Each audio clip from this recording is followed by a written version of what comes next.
Dinajpur বীরগঞ্জে ৪,৬৪০ piece ট্যাপেন্ডাল সহ মহিলা আটক এক।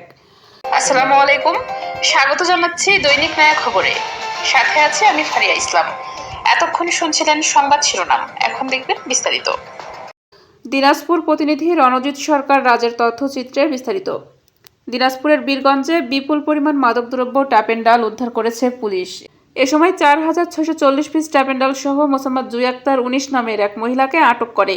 সোমবার ১৭ আগস্ট বিকেলে বীরগঞ্জে সার্কেলের অতিরিক্ত পুলিশ সুপার শাওন কুমার সরকারের নেতৃত্বে এসআই মিজানুর রহমান, সঙ্গীয় অফিসার ও ফোর্স সহ অভিযান পরিচালনা করেন। অভিযানকালে উপজেলার সদর ইউনিয়নের ডালাগ্রাম এলাকার মোহাম্মদ মামুন আলীর স্ত্রী মোসাম্মদ জুই আক্তারকে আটক করা হয়।